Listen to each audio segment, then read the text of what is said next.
Él es Antonio Sánchez, historiador, filósofo, catedrático, analista político, hombre amigo de políticos y empresarios de primera. Ha dado clases en universidades de Venezuela, de Chile, de Alemania. Nació en Chile, pero él dice que su patria es Venezuela. Aquí conoció a Soledad Bravo, que es su otro gran amor. Bueno, y vamos a conversar con él. La última vez, Antonio, que hablamos, me dijiste una cosa que me parece sumamente dura, muy fuerte, y me gustaría que lo grabáramos y hablar de eso. Me dijiste que ni la bondad, ni la ética, ni la moral tiene nada que ver con la política, sino la fuerza. ¿Por qué llegas a esa conclusión y a qué países te refieres? Pues a la política en general. Pues mira, dando unas cátedras en la Universidad Central de Venezuela sobre Antonio Gramsci, un gran pensador y político italiano, fundador del Partido Comunista Italiano, que murió en las mazmorras de Mussolini, debía explicar qué era lo político para comprender a Gramsci y para comprender ese periodo dramático, trágico de la historia europea que culmina en el Tercer Reich y, en fin, en los totalitarismos soviético y nazifascista. Busqué en mi literatura, finalmente volví a encontrar un libro de un gran pensador alemán que, aunque fue considerado el Kronjurist, como se dice en alemán, el jurista de la corona del pensamiento jurídico del nacionalsocialismo, escribió cosas muy importantes, sobre todo sobre lo político. Y él dijo una frase que me parece definitoria, porque además la explicó en detalles, y dijo en un libro que se llamaba Teología, en un artículo largo, un ensayo que se llamaba Lo político, Teología de lo político, que la política era la relación amigo-enemigo. Y lo fundamentó en base a un momento clave de la política europea de ese momento, que es el momento en que se produce una gran crisis de excepción, la definía él, crisis orgánica, la llamaba Antonio Gramsci, durante las cuales se produce una suerte de milagro, de epifanía, porque él también consideraba que todos los conceptos políticos eran conceptos teológicos secularizados. Y entonces él decía que cuando una sociedad llega a una crisis tan profunda como esa crisis de excepción u orgánica, se pierde el anclaje de la soberanía de una nación.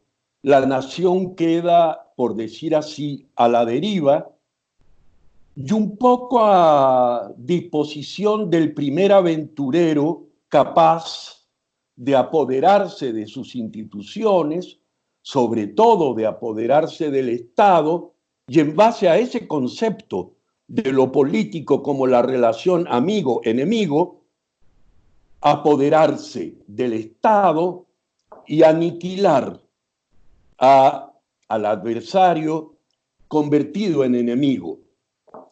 Es un análisis que sirve para comprender situaciones críticas extremas y sobre todo para nosotros los venezolanos comprender la crisis que estamos viviendo, que no es una crisis cualquiera, que no es una crisis temporal que en el tiempo pueda ser superada con manejos electoreros, sino una crisis de esencia, una crisis de nuestra soberanía y que arriesga quitarnos la naturaleza misma de nuestra república. En una situación como esta, a mí no me cabe la menor duda que la frase de Carl Schmitt tiene plena vigencia y lo político es efectivamente la relación amigo-enemigo. Volvió a bajar la cámara, está muy bajo. Ajá, perfecto. Eso, ok, vayamos del Antonio Sánchez filósofo, no al Antonio Sánchez historiador, sino al Antonio Sánchez analista político. ¿Por qué dices que eso está sucediendo o que eso debería suceder en este momento en Venezuela? Bueno, ¿Por qué mira, no crees en el diálogo, en la presión económica y política, en fin, en todas las cosas que hasta ahora ha hecho y que no ha logrado sacar a una banda de narcotraficantes de Miraflores, pero que ha intentado la dirigencia política? bueno, has tocado un punto muy esencial que debe ser agregado a esa concepción de lo político como enemistad absoluta, y es la naturaleza del régimen venezolano, del régimen que domina hoy en Venezuela, que efectivamente es un régimen narcotraficante, es un régimen esencialmente criminal, algo que realmente es muy difícil de explicarle a las sociedades democráticas que no conocen una experiencia semejante. Y entonces, efectivamente, en Venezuela, yo diría desde el golpe de Estado de 1992, que perseguía el derrocamiento violento por la fuerza mediante el asesinato del presidente Carlos Andrés Pérez, Venezuela vive un estado de excepción. Venezuela ha sido acosada por las fuerzas, en primer lugar, caudillistas, militaristas, que ambicionan el control del poder en alianza con la dictadura cubana, que es la primera dictadura de corte socialista que se instaura en América Latina. Desde entonces, no solo Venezuela, aunque principalmente Venezuela, desde entonces toda América Latina ha estado sujeta a los avatares de un ataque inclemente, militar, totalitario, por hacerse con el poder. Y lo lograron en primer lugar en el país que más ambicionaba Fidel Castro, porque poseía la clave del poder, que era el petróleo, Venezuela. Y entonces, ahora seguimos bajo ese embate. El gobierno que nos aplasta y nos arroja no solo es un gobierno narcotraficante, también es un gobierno al servicio de regímenes totalitarios como el cubano, el soviético, el chino. Todo da a entender, por lo tanto, que atravesamos por una crisis muy profunda. En primer lugar, que los cubanos no van a permitir que sea resuelta democrática, pacífica, electoralmente, porque el fin de la dictadura castrocomunista venezolana implicaría el fin del financiamiento que hace posible la existencia de la dictadura cubana. Cuba vive de lo que obtiene de los recursos venezolanos. Una vez sin estos recursos, la dictadura cubana duraría algunos meses, luego entraría en barrena, en una crisis insalvable, y con ello desaparecería esa ilusión que ha alimentado al castrocomunismo desde hace 60 años de hacerse con el poder de América Latina e ir en contra del enemigo principal en esa concepción, a saber, el imperialismo norteamericano. Es una situación muy compleja, muy difícil, para la que nuestros políticos no están preparados, mucho Ahora, menos los de ahora. ¿qué crees que aprendió Fidel Castro? Que no es tonto, ni mucho menos. ¿Qué crees que aprendió de la caída de Salvador Allende y de la salida del poder por primera vez de Nicaragua? Bueno, en primer lugar, él jamás creyó en la fórmula allendista del socialismo con rostro humano, porque él sabía en vida que el socialismo se tenía que imponer por la fuerza y estabilizarse, entronizarse mediante lo que Lenin llamaba la dictadura del proletariado, y de esa manera liquidar frontal, totalitariamente a las fuerzas democráticas, en este caso de Chile. Y él dudó profundamente de la capacidad que tendría Allende, para él un burgués, y el pueblo chileno, para él demasiado democrático, para imponer con violencia la dictadura necesaria. De manera que él supo desde un comienzo que el caso Allende era un caso perdido. Luego, efectivamente, con el caso nicaragüense y lo que para él fue una traición del gobierno nicaragüense, que fue participar en elecciones, perder también la opción de fundar un régimen socialista, dictatorial, totalitario en Nicaragua. Y como él lo supo, en el caso de Venezuela se intentó una fórmula distinta, que fue la fórmula que mezclaba el golpe de Estado para liquidar la estabilidad institucional, crear las condiciones para una crisis orgánica, para una profunda crisis de dominación, liquidar la institucionalidad democrática y crear las condiciones para asaltar el poder.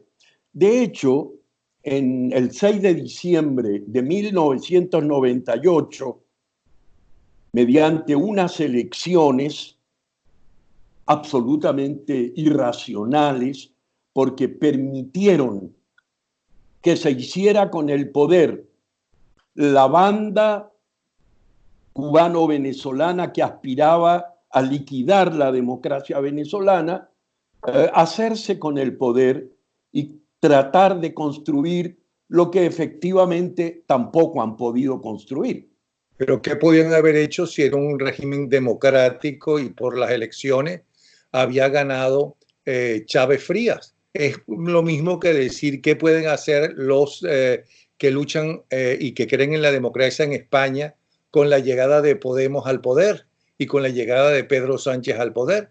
Los españoles que votaron mayoritariamente por Pedro Sánchez, a pesar de que conocían que Pedro Sánchez es un mentiroso y un tramposo, porque lo es desde muy joven.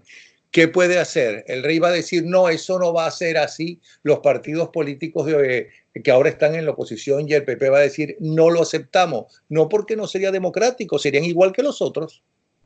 Bueno, mira, estaba repasando la historia de México, sobre todo... Bueno, ¿qué pueden hacer ahora los demócratas mexicanos, ya que mencionaste a México, con la llegada de López Obrador, que desde mucho antes que Chávez, porque Chávez se quitó la careta cuando llega al poder y poco a poco, cuando sintió que ya tenía verdaderamente el poder, pero López Obrador habla maravillas y se babea por Fidel Castro desde antes de llegar al poder.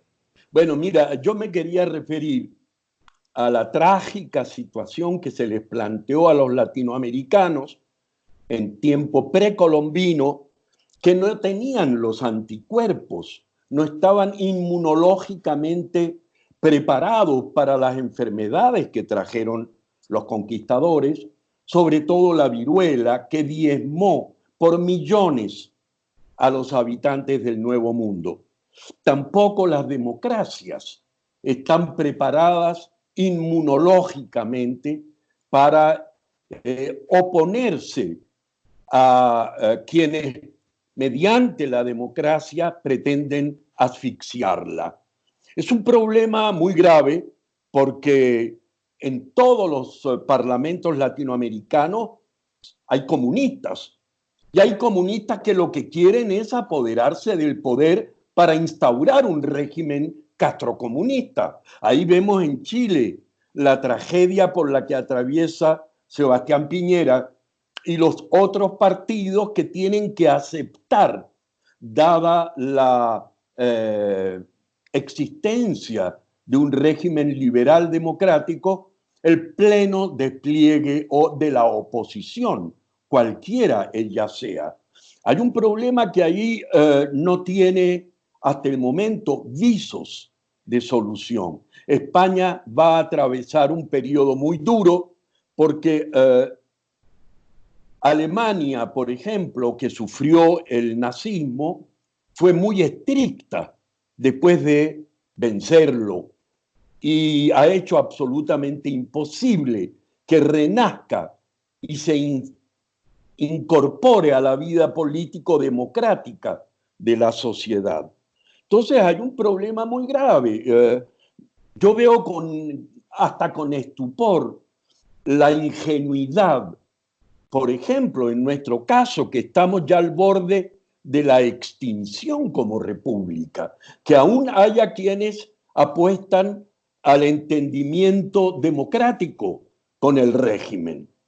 Todavía haya quienes apuestan a elecciones, cuando las elecciones en las circunstancias del dominio de un régimen como el existente en Venezuela son necesariamente la trampa perfecta para que la ingenuidad liberal de una sociedad caiga en la celada y pierda un partido fundamental, que es el de la existencia de la libertad. ¿Y qué pueden hacer? Bueno, ahí hay varias consideraciones a hacer.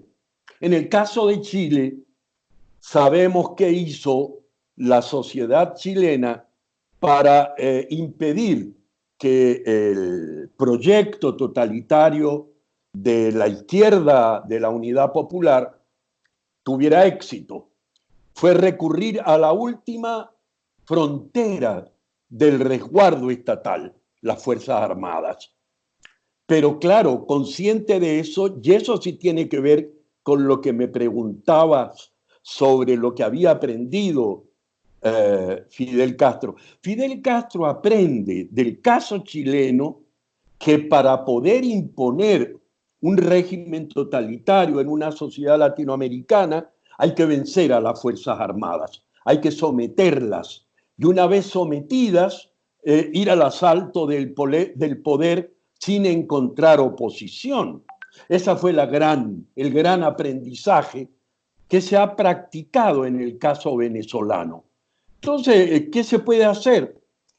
Hay sociedades que reaccionan. En este momento la sociedad chilena está reaccionando al embate que sufre de un ataque inclemente por parte de la izquierda castrocomunista chilena, que en alianza con Venezuela, Nicaragua y Cuba pretende sacar del poder a Piñera, y no solo sacar del poder a Piñera, sino establecer un régimen castrocomunista. Pero ya que te metiste con Chile, todavía hoy salía una encuesta donde Piñera es el presidente latinoamericano con menos apoyo en este momento. Es decir, él tiene menos apoyo que Nicolás Maduro, menos popularidad. Te volviste a bajar la cámara.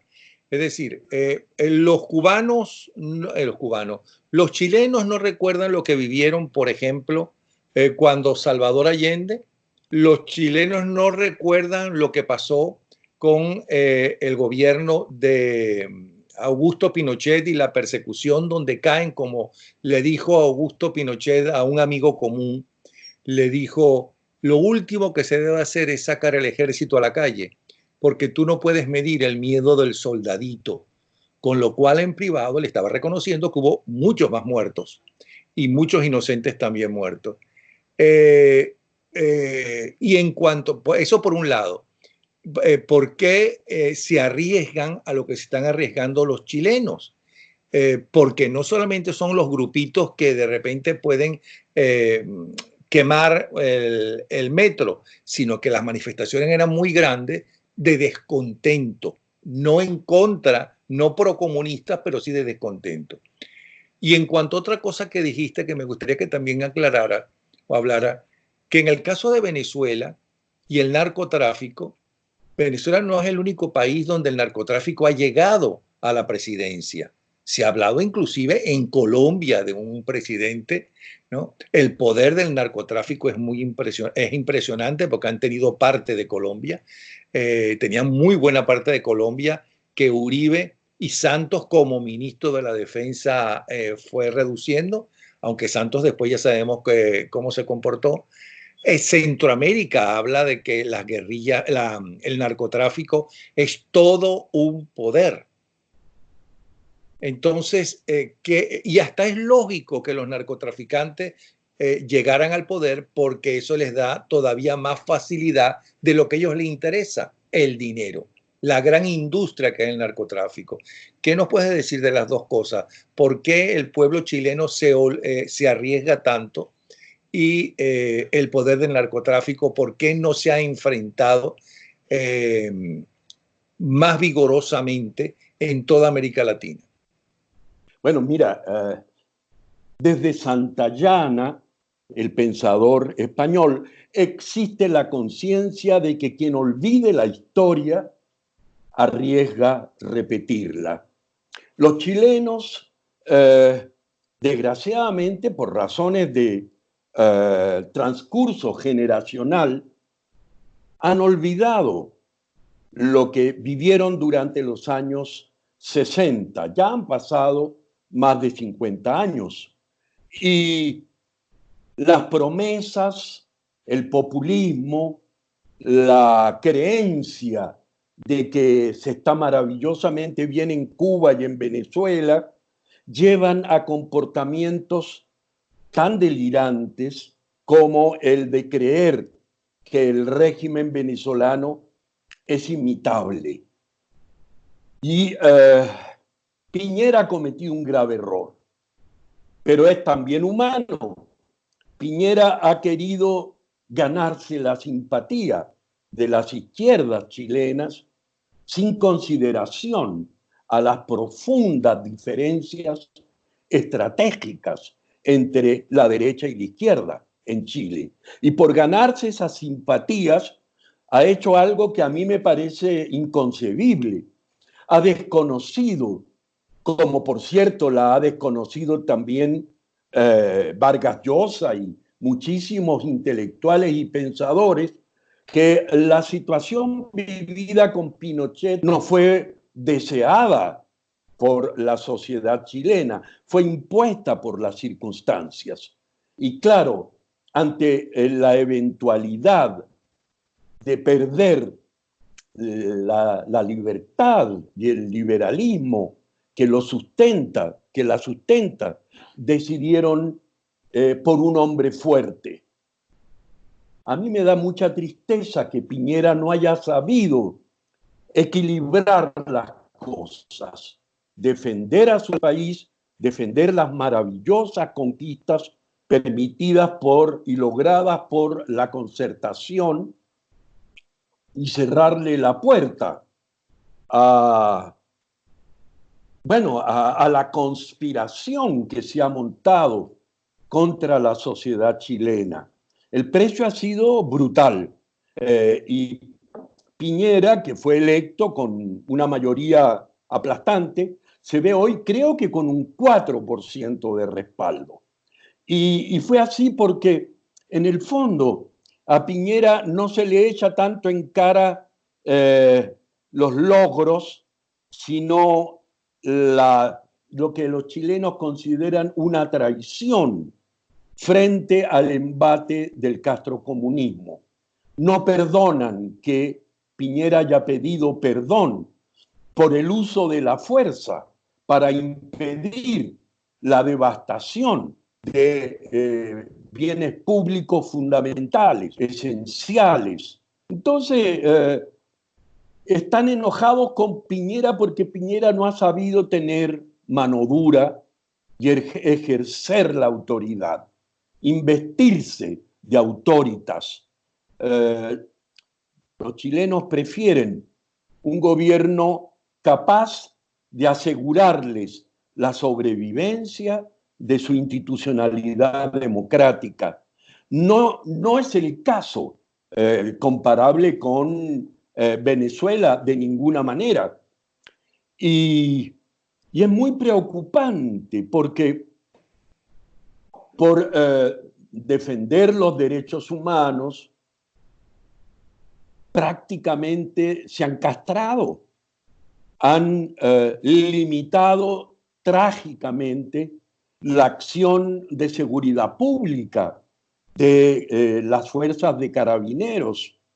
Han dejado un poco el país a la desidia y las destrucciones han sido masivas, han sido pérdidas multimillonarias en dólares de un bien del que disfrutaba sobre todo el sector más modesto de la población, el que no tiene carros, el que tiene que movilizarse necesariamente en metro. Eso respecto al caso chileno, que lo veo muy complicado, porque además la izquierda chilena es muy poderosa y la concertación se mantuvo en pie gracias a la alianza de la derecha y la izquierda. Creo que Chile puede estar en los albores de vivir una crisis muy grave como la que comenzábamos señalando.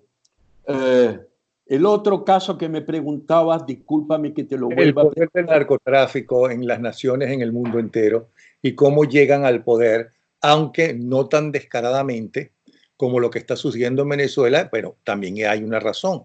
Quienes están en Miraflores no son políticos que tienen algo que necesitan esconder y todo eso, sino son una banda de delincuentes.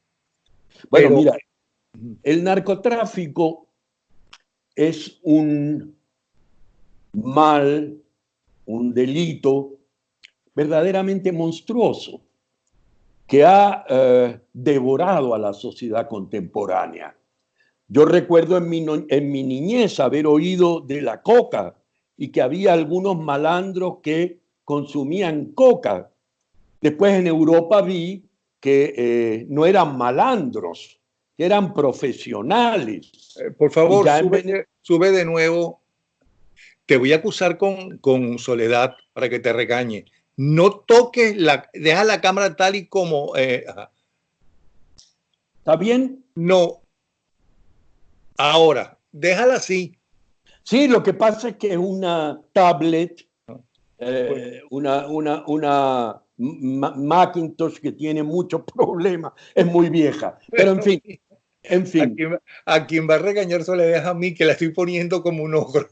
Y no es así. Pero Mira, bueno, entonces es un mal universal. Y además un mal universal en medio de una sociedad absolutamente pervertida en cuanto al disfrute de bienes tan cuestionables como el opio, la cocaína. La marihuana era en términos mucho más anodinos, pero el problema es el inmenso poder que da manejar la cocaína, que efectivamente da miles de millones de dólares. Es una mercancía infinitamente más productiva que el petróleo.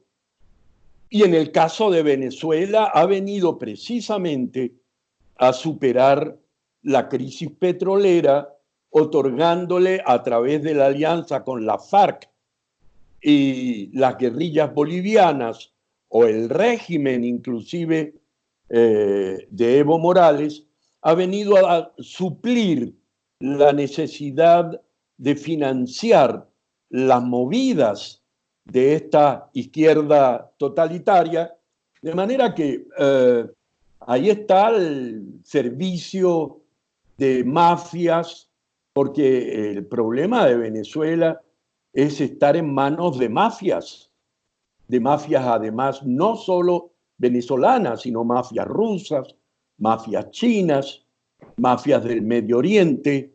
Un problema extremadamente grave. Hay que tenerlo presente cuando uno analiza la crisis de excepción que vive Venezuela.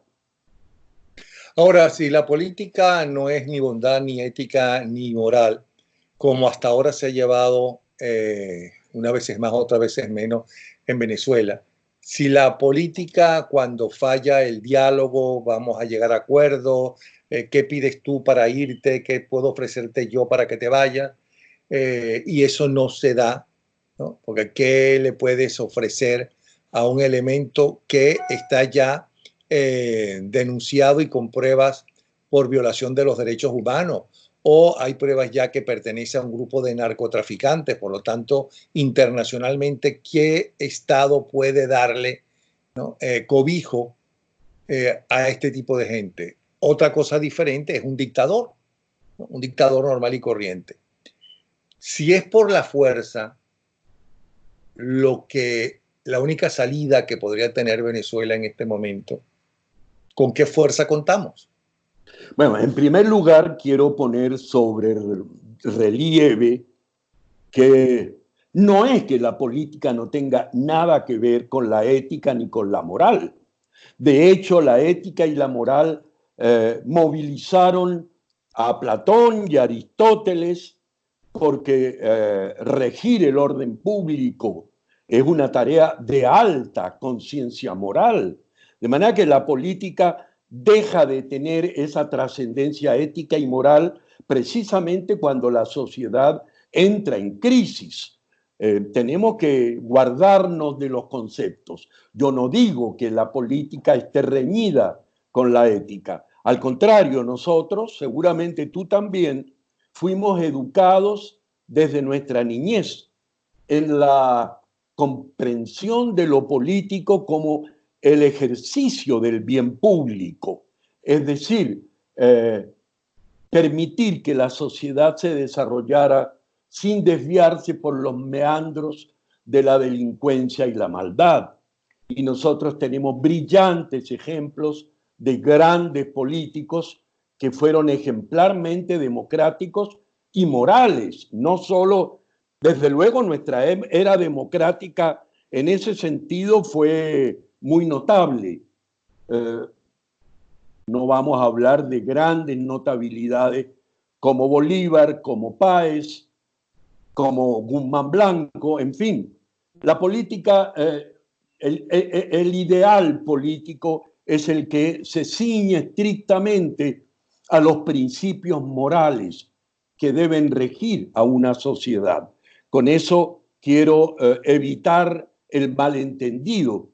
Y yo pienso que gran parte de nuestros políticos se embarcan en ese trabajo tan sacrificado que es la política con la mejor de las intenciones, buscando el bien común, como lo hizo Bolívar, como lo hizo Miranda, como lo hizo Páez, como lo hicieron gran parte de nuestros grandes próceres.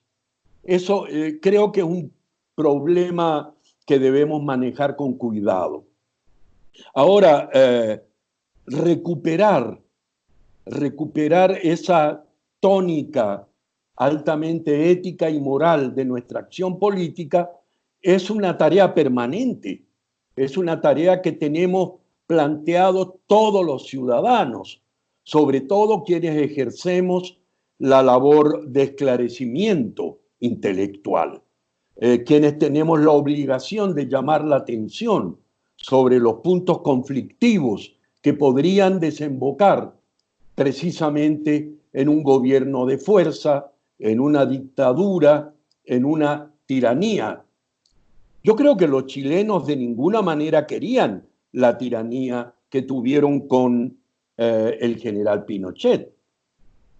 Hasta el día de hoy, yo creo que todo el mundo en América Latina está de acuerdo en resolver los conflictos, como hemos dicho tantas veces, electoral, pacífica, constitucionalmente. Y sería maravilloso, pero el problema es que no se nos permite. Leo en estos momentos un ensayo ya te mencioné, de Carl Schmitt, que dice que cuando un grupo se hace del poder, adquiere automáticamente una suerte de plusvalía, que es la disposición sobre los instrumentos electorales. Y por esa razón, ese grupo cede a la tentación de no asegurarle a la ciudadanía la igualdad de oportunidades. El que se hizo con el poder y controló los instrumentos electorales no cede gratuitamente la libre disposición, sobre todo un concepto que debe ser crucial para nosotros, de igualdad de oportunidades. Y en ese momento la fórmula ideal fracasa porque el factor que detenta el poder lo impide. En este momento en Venezuela, para poder celebrar elecciones, en primer lugar, habría que cambiar drásticamente el instrumento electoral mismo, ir a la esencia de la asamblea que maneja los recursos institucionales del país y sobre todo al Consejo Electoral. Y yo creo que eso por el momento no es posible.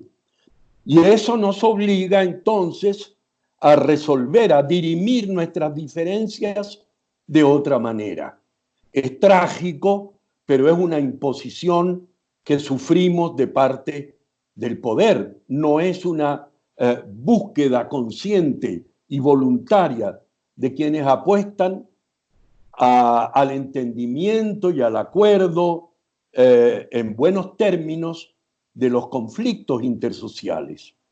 Entonces estaría más completa la idea o más acertada la idea de que en una crisis profunda ni la bondad, ni la ética, ni la moral tiene que ver con la política, sino la fuerza, que es la única salida.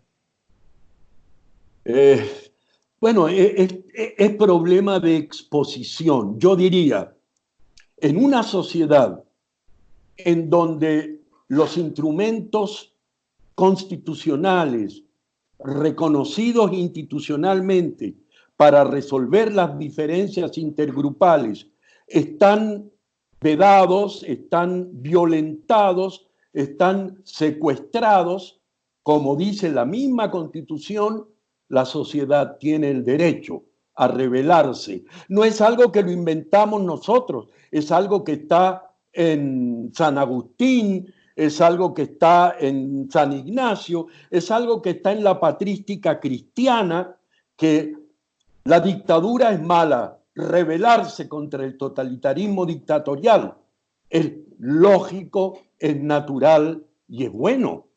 Es decir, esa es la... No invirtamos los términos. Y realmente los venezolanos que sufren hoy el asesinato indiscriminado de bandas mafiosas que hacen lo que quieren, la traición de quienes estarían obligados por juramento constitucional a defender nuestra integridad, no lo defienden, y el poder hace lo que le viene en ganas.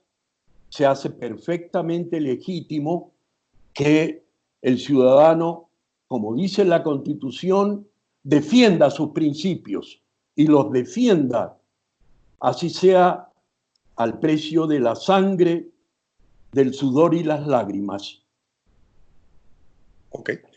Bueno, tú también hablabas el otro día en privado sobre el gendarme necesario.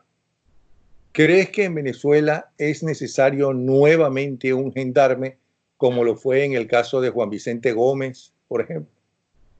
Bueno, mira, han pasado 100 años. Laureano Vallenilla Lanz desarrolló el concepto del gendarme necesario ante una sociedad consumida por los enfrentamientos caudillescos, consumida por el divisionismo de montoneras que impedían el libre desarrollo social. Y en esa situación desarrolló el concepto de que para que Venezuela pudiera volver a ser próspera, Volvió a bajar la tenía, tasa. para que la sociedad venezolana volviera a ser próspera, debía tener un gendarme, es decir, un hombre fuerte que asegurara la convivencia pacífica. Pero es otra situación, es la situación que encuentran desde luego desde Cipriano Castro en adelante todos los gobernantes del comienzo del siglo XIX y sobre todo Gómez.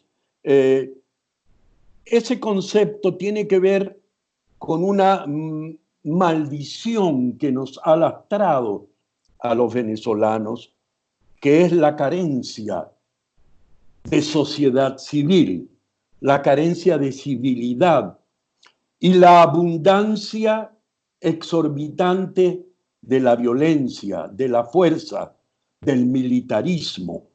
En esta sociedad tan salvaje, tan bárbara, se hacía necesario una figura como un gendarme. Pero en una sociedad evolucionada, relativamente culta, como la que tenemos hoy, nada de gendarmes, de ninguna manera. Y creo que fue el grave error de quienes eligieron a Hugo Chávez, que pensaron que se hacía necesario un gendarme cuando acababan de destronar al político más poderoso que se había dado en la Venezuela post-gomecista, Carlos Andrés Pérez. Se produjo esa locura por tener un hombre fuerte, se escogió a ese hombre fuerte y ese hombre fuerte ha sido la tragedia de una nación entera. De Pero, manera que ¿por qué crees que, al igual que está pasando ahora con el pueblo chileno, por ejemplo, o en otras circunstancias con el pueblo argentino y estas últimas elecciones, por qué la gente o los pueblos suelen olvidar las partes positivas? Por ejemplo, ya que estabas hablando de Venezuela, de que justamente desde Pérez Jiménez hasta el primer gobierno de Carlos Andrés Pérez, por lo tanto, la mayor parte eran gobiernos civiles y democráticos, es cuando más creció el país, cuando nace la clase media venezolana. ¿Y de dónde viene la clase media? Viene la clase pobre, ¿no? Cuando disminuye la pobreza. Es cierto que después vino una crisis, entre otras cosas una grave crisis económica, ¿no? Y aumentó la pobreza. Pero ¿por qué la gente se olvida y prefiere a un gendarme? bueno, en primer lugar, porque el olvido es uno de nuestros males. Si no olvidáramos las épocas de gloria que hemos vivido, ellas serían el acicate permanente para cuidarnos de los desbarajustes, de las crisis. En fin, ahí no hay nada que hacer. O sea, ahí yo renuncio a no ser apostar a la sabiduría, apostar a la cultura, apostar a la educación y enseñarle a la gente. Enseñarle a la gente, por ejemplo, algo muy difícil de enseñar en América Latina. Solo el liberalismo constituye un sistema político que garantiza la prosperidad. Las sociedades occidentales se han hecho prósperas bajo la mirada protectora del liberalismo y se han empobrecido hasta la tragedia bajo la mirada de regímenes autocráticos. Entonces, es un hecho. La libertad es base y fundamento de la creación de riqueza. El mercado abierto. Pero aquí estoy como abogado del diablo, pero del otro lado del mundo es exactamente al contrario. Rusia se hizo grande, ¿no?, porque pasó de la dictadura del zar, ¿no?, a la tiranía comunista y se hizo la primera potencia mundial junto con los Estados Unidos. Y lo mismo podemos decir hoy en día en China, que es un partido comunista el que gobierna y una dictadura, mientras que económicamente es un capitalismo salvaje. Bueno, ahí entramos en unos temas difícilmente tratables en este contexto. Es decir, en el caso de la Unión Soviética, se produce la revolución, por cierto, en aquel segmento social muy minoritario, más desarrollado e industrializado que estaba en San Petersburgo. Digamos que el imperio de los zares, que era gigantesco, tenía una mínima porción desarrollada, industrializada, que fue la que dio lugar al proletariado ruso, que asumió bajo la conducción del Partido Comunista la transformación del imperio. Es decir, que en ese sentido no es que esas sociedades mágicamente, luego de la conquista del poder por los soviets, crecieron y se desarrollaron. Pero por otra parte, esa misma sociedad que crea las condiciones para la revolución proletaria, porque crea un proletariado, esa misma sociedad crece tanto como puede bajo la presión brutal de la tiranía soviética, hasta un punto en que fracasa porque ya no puede prosperar más. Es el momento en que yo nunca olvidaré una frase que leí en algún momento en un análisis, una reunión del gran presidente norteamericano, el actor, ¿cómo se llamaba? Ronald Reagan. Reagan se reúne con su Estado Mayor en un momento muy crítico de las relaciones entre Estados Unidos y Rusia y pregunta, ¿qué nos diferencia? ¿Cómo están nuestras relaciones con respecto a la Unión Soviética? Y los generales le dicen, señor presidente, tenemos la misma cantidad de tanques, tenemos la misma cantidad de aviones, tenemos la misma cantidad de barcos y tenemos la misma cantidad de cohetería con ojivas nucleares. Entonces él dice, ¿y ustedes creen que entonces estamos de igual a igual? Los militares dicen sí. Y Reagan les dice, ustedes están profundamente equivocados. Nosotros tenemos el liberalismo. Nosotros tenemos la clave para la riqueza, para la creación permanente de riqueza. Y yo les voy a decir una cosa, vamos a desafiar a la Unión Soviética a un enfrentamiento que llamó Guerra de las Galaxias, que requería de enormes recursos financieros. Y efectivamente desafía a la Unión Soviética de Gorbachev en una guerra de las galaxias y Rusia no pudo. Rusia no tenía los medios, tuvieron que darse, entregarse.